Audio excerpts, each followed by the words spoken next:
टीसीजंग news में हमने एक ख़ास सीरीज शुरू की थी, इंडिया मोहब्बत की दुकान। उसी के तहत आज हम यहाँ मौजूद हैं और आज बात करेंगे हम थोड़ा सा भारत की मौजूदा राजनीति पे, क्योंकि अब ये लोकसभा के चुनाव भारत में होने वाले हैं। मार्च के महीने में अधिसूचना जारी हो जाएगी, अप्रैल में भारत के अंदर इलेक्शन हो रहे होंगे और मई के महीने तक नई सरकार का गठन हो जाएगा। हमारे साथ आज के जो ख़ास मेहमान हैं उसमें डॉक्टर कुंवर जमीर अहमद, आप अलीगढ़ कांग्रेस के उपाध्यक्ष हैं, राजनीतिक व्यक्ति हैं। दूसरे हमारे जो ख़ास मेहमान हैं आज के, वो वसीम अंसारी साहब हैं। वसीम अंसारी साहब राजनीतिक मामलों के जानकार हैं, विश्लेषक हैं। तो हमारा सबसे पहला सवाल कुंवर जमीर अहमद से है। जमीर साहब, जो चीज़ें देश के अंदर चल रही हैं, इंडिया गठबंधन बनाया गया था, 28 पार्टियां उसमें शामिल थी। अभी तक 2 पार्टियां बाहर जा चुकी हैं, जिसमें जेडीयू बिहार से और उत्तर प्रदेश से आरएलडी।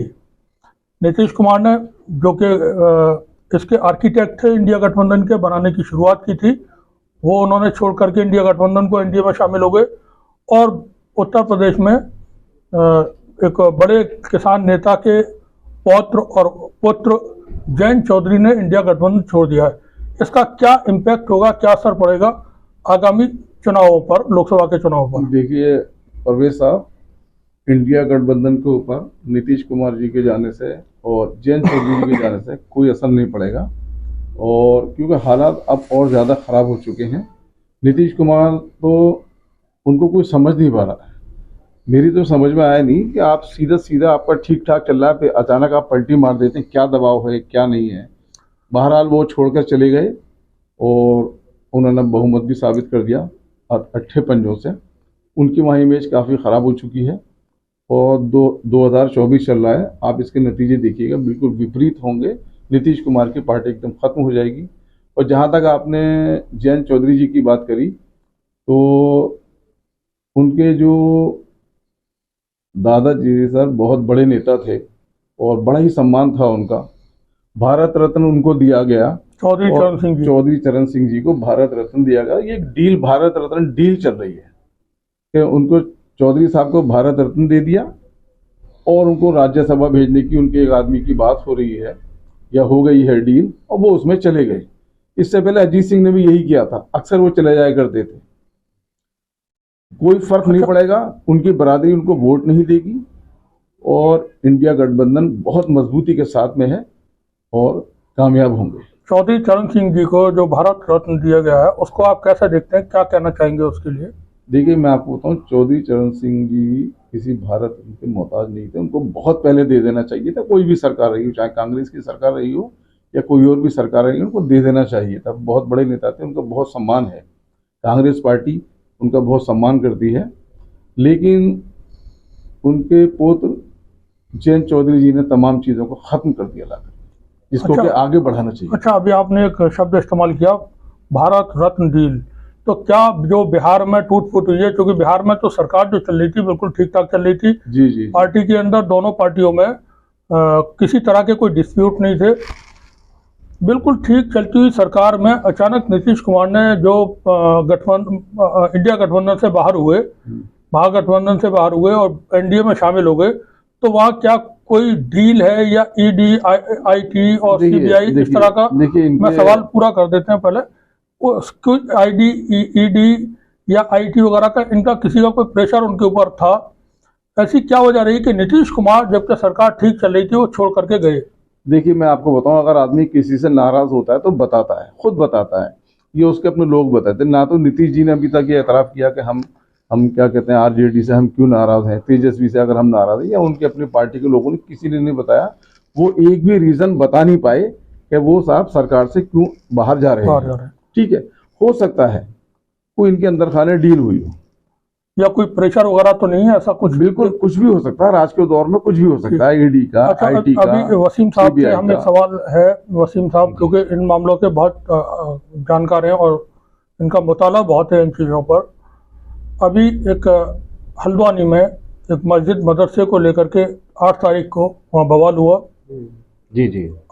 हिंसा हुई और उसमें 6 लोगों की जान गई। अब खबरें कुछ इस तरह की हैं कि वहाँ से लोग पलायन करके दूसरे राज्यों में, दूसरे शहरों में जा रहे हैं, हल्द्वानी छोड़ करके। 300 से ज़्यादा परिवार हल्द्वानी छोड़ चुके हैं और वो दूसरे प्रदेशों में, राज्यों में या शहरों में चले गए। वहाँ से उनके घरों पे ताले लगे हुए हैं। इस तरह की जो हिंसाएं होती हैं उस पर आप क्या कहना चाहेंगे, या हल्द्वानी की हिंसा पर आप क्या कहना चाहेंगे? देखिए, अभी एक चीज़ बताएं आपको, स्टेट का जो मामला है ये आपका, तो ये मैसेज जो है बहुत दूर तक जाना चाहिए था। और जो गवर्नमेंट की सोच थी, सेंट्रल गवर्नमेंट की, कि बीजेपी की, क्या हमारा इलेक्शन का टाइम है, किस तरीके से हम जो है वो पोलराइज करें, और किस तरीके से ये चीज़ें होनी चाहिए। बहुत सारी कोशिशों को लेकर आखिरकार ये अंजाम दिया गया कि जो है वहाँ ये घटना हुई और मस्जिद को डेमोलिश किया गया। अचानक कोई जो है नोटिफिकेशन नहीं, किसी तरीके का कोई कुछ भी नहीं, डायरेक्टली एकदम जो है सब सारी चीज़ें हो जाती हैं। तो वो एक भय का माहौल बना देना एक कम्युनिटी के अंदर में। दूसरा, उसका जो मैसेज आ जाता है जनरल वोटर्स के ऊपर में कि बीजेपी जो है वो एक वर्ग विशेष को जो है इस तरीके से टारगेट कर सकती है और चीज़ें कर सकती है। तो ये एक इलेक्शन का एक बड़ा जो है वो चीज़ें थी। और एक जहाँ तक हम कहेंगे जितनी कार्रवाई उन्होंने की उसको एक बड़ा उनको अचीवमेंट भी मिला बीजेपी को, कहते कि हमने ये कर दिया। इससे पहले यूपी के अंदर में जो है जो हमारे योगी जी का बिल्डोज़र का एक मशहूर चीज़ें थी, वो वहाँ उत्तराखंड के अंदर में इम्प्लीमेंट कराया गया। वो मॉडल है ये कि ये हमारे बिल्डोज़र मॉडल, तो उसको शो करना था वहाँ पर में। और किसी तरीके से इससे पहले दिल्ली के अंदर में भी इस तरीके की चीज़ रही, उसको भी कोशिश की गई थी कि किसी तरीके से पॉलिटिकल जो है बेनिफिट्स जाने चाहिए, मैसेज जाने चाहिए, बहुत सारी चीज़ों को लेकर था। तो वो वहाँ एक बहुत बड़ा ये जो चीज़ें हो रही हैं, क्या वो रुक सकती हैं कभी, या मौजूदा सरकार रुकना बंद करना चाहे? मुसलमान को लेकर, वर्ग विशेष को लेकर मैं दूसरी बात कहूँगा यहाँ पर मैं, हर पॉलिटिकल पार्टी हर अपना वादा करती है, अपना जो हिमायत करती है, नामनात चाहे सेकुलर जो आप मौजूद हैं, मैं आपसे भी इसी बात को कहूँगा। क्योंकि क्या मुसलमानों के मामला होते हैं, ये चीज़ें होती हैं, तो वो एक आसान जो एक चैप्टर हो गया है कि इनको ले लीजिए और इनकी चीज़ों से जो है बहुत ज़्यादा वो हो जाएगा। बीजेपी का खौफ बैठाकर समाजवादी पार्टी ये कहती है कि हम आपको बचाएंगे, कांग्रेस ये कहती है कि हम आपको बचाएंगे।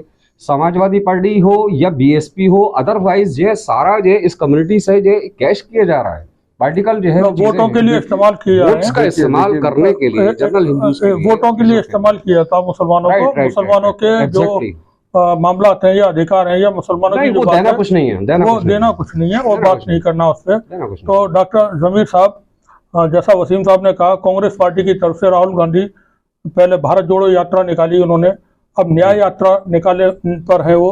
तो क्या हल्द्वानी में न्याय लोगों को नहीं मिलना चाहिए? अभी तक कांग्रेस की तरफ से इस तरह की कोई बात नहीं की गई। देखिए भाई, मैं आपको बताऊं, कांग्रेस पार्टी हर इशू पर बोलती है और वो किसी ये नहीं देखती हिंदू है, मुसलमान है, दलित है, कौन किस जात बरादरी का है, सभी को साथ में लेके चलने वाली पार्टी का नाम ही कांग्रेस है।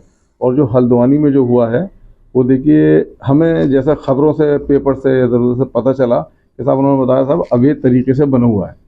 तो क्या आप चूंकि एक मुसलमान हैं, तो क्या आप ये मानते हैं, हम मीडिया के जो टर्म्स दे दिए जाते हैं उन पर बात कर रहे हैं, मस्जिद किसी अवैध जगह पर या अवैध पैसे से बन सकती है? नहीं, मेरी बात सुने सर। नहीं, अभी आपने कहा अवैध मुस्लिम। मैं आपको बताना चाहता हूँ कि पूरी दुनिया में कोई भी मस्जिद हो, छोटी मस्जिद हो, बड़ी मस्जिद हो, बगैर किसी आलिम के फतवे के बगैर नहीं बनाते हैं। उनको बताया जाता है ऐसे ऐसे ज़मीन है, ये मसला है, ये मसला है, ये मसला है, तब जाकर के मस्जिद बनाई जाती है। कोई भी मस्जिद ठीक है, अवैध जगह पर नहीं बन सकती, अवैध जगह पर तरीके से नहीं बन सकती, अवैध तरीके से नहीं बनती है। हम अपने साथियों को बता दें, डॉक्टर जमीर साहब बता रहे हैं और यही बात सच है कि दुनिया में कहीं भी कोई भी मस्जिद, छोटी हो या बड़ी, गलत पैसे से नहीं बनाई जा सकती, गलत जगह पर नहीं बनाई जा सकती, जब तक उसका मालिकाना हक हासिल न कर लिया जाए, उसकी वाजिब कीमत दे करके, तब तक मस्जिद का निर्माण नहीं हो सकता है।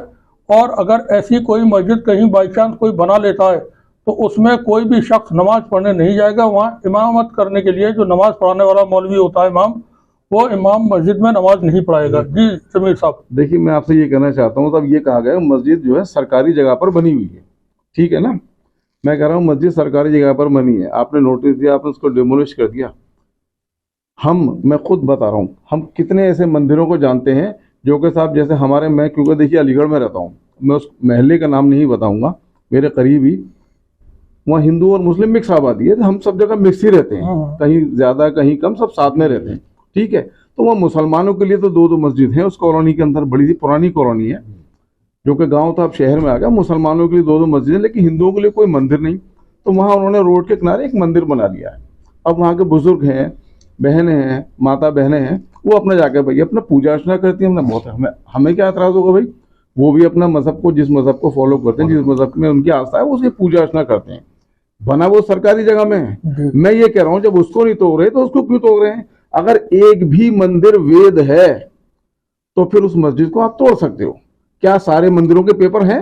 नहीं, मैं क्या करूं, क्या सारे मंदिरों के पेपर हैं? देखिए, ये चीज हम उस पर डिस्कशन में ये नहीं लाना चाहते हैं किसके पास क्या है। हम सिर्फ पर्टिकुलर हल्द्वानी की बात करें और हल्द्वानी में हुए बवाल की। तो वहां पर एक मस्जिद थी, एक मदरसा था, मदरसे को मान लेते हैं अवैध जगह पर बन गया। मदरसा बन सकता है, ठीक है, मस्जिद अवैध जगह पर नहीं बन सकती, आपने भी बताया जी, बिल्कुल। अब जो हुआ वहां लोगों में खौफ है। 300 से ज्यादा परिवार, ये खबरें मीडिया में मौजूद हैं, 300 से ज्यादा परिवार अब तक पलायन कर चुके हैं। तो इस तरह से जो चीजें होती हैं, हिंसा होती है, दंगे होते हैं, और उसमें लोगों को खौफ में ला दिया जाता है, डर में का माहौल बना दिया जाता है, और लोग जगह छोड़ करके भागने लगते हैं। इससे क्या, जो जैसा प्रधानमंत्री कहते हैं सबका साथ सबका विकास, तो इस तरह से विकास होता हुआ आपको नजर आ रहा है? देखिए सर, आप बताओ वसीम साहब जी। विकास नहीं है, सिर्फ एक चीज है साहब, एक बात बताएंगे आप अभी आपने बात कही, गंगा जमनी तहजीब तो जो है हमेशा है, और हम समझते हैं कि ये रहनी चाहिए, और हम लोगों के अंदर में इतनी है। मैं भी जो है मुस्लिम हूँ, और मेरे भी दोस्त जो है सारे करीबी जो लोग हैं वो अल्हम्दुलिल्लाह, ऐसा नहीं है कि उस चीज़ों को वो हो, और हम उस कल्चर को हम भी एडॉप्ट करते हैं, हिंदुस्तान का वो है, और ये हमारे हिंदुस्तान की ये खूबसूरती, एक गुलदस्ता है, ये चीज़ें हैं। लेकिन पर्टिकुलर मस्जिद या मंदिर ये काउंट कौन कर रहा है? मैं आपको, आपने राजनीतिक बात करी है, इसी ग्राउंड पर मैं आपको ये बात बताना चाहता हूँ कि अभी इलेक्शन है, तो इलेक्शन को हम किसी तरीके से कैसे कैश कर पाए, कहाँ चीज़ें हों। एक मस्जिद को लेकर कितनी बड़ी बेनिफिट्स रहे। आपने कहा कि 300 परिवार फ्लाइन हुए, नो, कोई प्रॉब्लम नहीं, सरकार के चेहरे पे कोई मतलब नहीं है। अभी देखिए, पिछले टाइम में किसानों ने जो उनका हक था, यानी आप हिंदुस्तान का ड्रॉबैक देखिए कि जो वो लोग जो हुकूमत कर रहे हैं, जिनको के जिस सारे क्राइम और सारी चीजें उनके ऊपर में लागू होती हैं। मैं ऑफिशियल ये आपके स्टेटमेंट दे रहा हूँ, और चीजें हैं, आप देखिए। जैसे कि थोड़ा सा राइट जैसे अभी प्रधानमंत्री आज अबू धाबी में है, यूएई में, वहाँ उन्होंने यूएई के सबसे बड़े मंदिर का आज उद्घाटन किया है। इससे पहले राम मंदिर का उद्घाटन किया। भारत में राम मंदिर बन रहा है, यूएई में अबू धाबी में मंदिर बन चुका है, और आज उसका उद्घाटन हुआ। भारत में चुनाव आने जा रहे हैं, उससे पहले CANRC लागू करने की बात हो रही है। गृह मंत्री कह चुके हैं कि चुनाव से पहले CANRC लागू करेंगे। समान नागरिक संहिता लागू करने की बात उत्तराखंड की सरकार से आ चुकी है, और उत्तराखंड में हल्द्वानी में ये दंगा होता है। क्या कुछ मतलब आपको कोई इक्वेशंस ऐसी दिखती हैं कि ये चुनावों को लेकर के आप बाहर जा रहे हैं यूएई में, मुसलमानों से, वहाँ के शेख से आप देखें किस तरह से प्रधानमंत्री गले मिलते हैं, और यहाँ आप हाथ मिलाने को, अपने पास बैठाने को, उनकी बात करने को तैयार नहीं है। तो डॉक्टर ज़मीर साहब, आप बताएं, क्या राजनीति में पूरी तरह से धर्म का अब चलेगा? देखिए सर, चलेगा नहीं तो RSS और बीजेपी बहुत पहले से इसको चला रहे हैं, धर्म को, ठीक है, और पार्टीज नहीं चला रही हैं, कांग्रेस नहीं चला रही और पार्टीज भी नहीं चला रही। ये तो इमोशनली लोगों को ब्लैकमेल करते हैं, क्योंकि हमारे यहाँ की जनता बहुत सीधी है, बहुत भूली है, उसको इमोशनली ब्लैकमेल करते हैं, और धर्म के नाम पर ये वोट लेना चाहते हैं। लेकिन अब ऐसा नहीं है। देखिए, किसान भी सड़कों पर है, नौजवान सड़कों पर है। अब बीच में फिर हम आपकी बात को थोड़ा रोकेंगे। आपने कहा ऐसा नहीं है। अभी आप राजस्थान में, मध्य प्रदेश में, छत्तीसगढ़ में 3 जगह चुनाव आ रहे हैं। वहाँ आपकी 2 जगह सरकार थी, राजस्थान में सरकार थी, छत्तीसगढ़ में सरकार थी। आपकी सरकारों ने दोनों जगह पे अच्छे काम किए, चुनाव के वक्त में गारंटियां भी खूब दी कि हम दोबारा सत्ता में आने में ऐसा करेंगे। लेकिन आप दोनों जगह चुनाव हार गए। मध्य प्रदेश में जहाँ पूरी उम्मीद थी कि आप जीत जाएंगे, वहाँ भी हार गए। तो पूरी तरह से वहाँ भी धार्मिक लेवल पर ध्रुवीकरण हुआ और चुनाव जीते। देखिए, तो अब ये लोकसभा के चुनाव होने जा रहे हैं, आप कह रहे हैं कि ऐसा नहीं है। देखिए सर, मैं आपको प्रांतीय मुद्दे और होते हैं और राष्ट्रीय मुद्दे और होते हैं। सबसे बड़ा मुद्दा जो है बेरोजगारी है। महिला सुरक्षा है। लेकिन जब धर्म की बात आएगी तो बेरोजगारी तो भूल जाते हैं लोग। बताते हैं कि प्रधानमंत्री 5 किलो राशन दे रहे हैं और किसानों को भी 500 रुपये उनके खाते में मिल जाते हैं। देखिए राहुल जी की न्याय यात्रा के लिए उसकी भीड़ आपको दिखा रही है, भीड़ आपको दिखाई दे रही होगी कि कितने लोग उनके साथ में हैं। और अभी अभी देखिए शंभू बॉर्डर पे किसान बैठे हुए हैं, आंसू गैस के गोले उनके ऊपर छोड़े जा रहे हैं। बिल्कुल ऐसा व्यवहार हो रहा है उनके साथ में जैसे कोई विदेशी आक्रांता आ गए हों कि दूसरे लोगों ने हमला कर दिया और उनसे हमें देश को बचाना है। चाइना को जमीन दे दी गई, वहां कुछ नहीं किया, पाकिस्तान का ऐसा कुछ नहीं किया, लेकिन हमारे किसान भाई जो हमारे अन्नदाता हैं उनके साथ में ऐसा सुलूक। भैया उनकी बात सुनो, क्यों नहीं सुनते उनकी बात?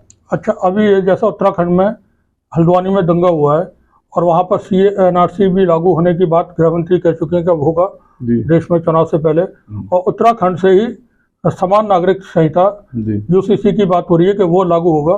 तो अब जैसे समान नागरिक संहिता लागू होता है तो उसमें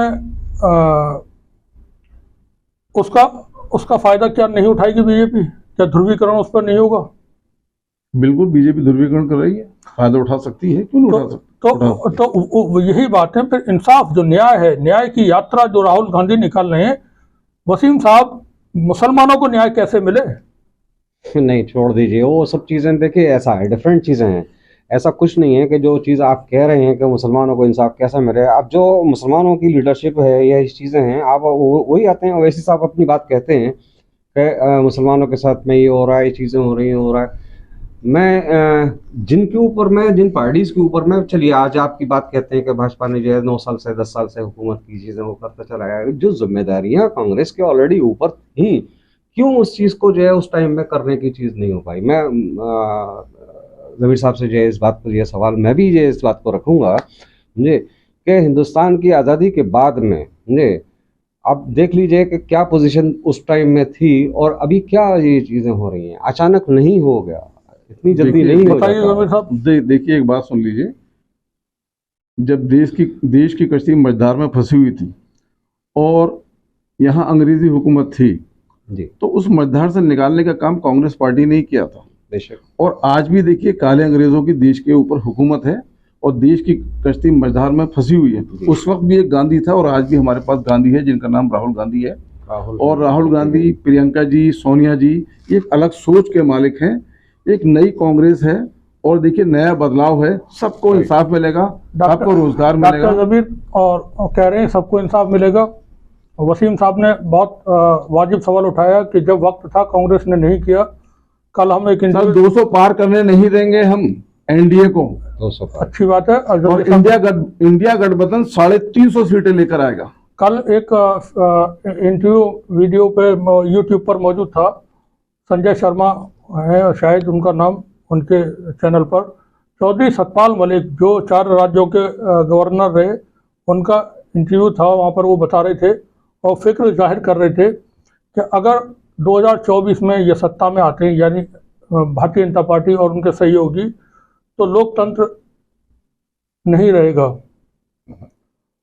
और चीज़ें बहुत सारी चीज़ें को लेकर के था कि बदल जाएंगी। हम ऐसा उम्मीद करते हैं 2024 के जो चुनाव के नतीजे होंगे जनता के पक्ष में होंगे और देश के अंदर लोकतंत्र, प्रजातंत्र, संविधान, ये चीज़ें बची रहेंगी। आप सभी का बहुत बहुत शुक्रिया। आज की ये खास हम बातचीत कर रहे थे। बहुत बहुत शुक्रिया आप सभी का।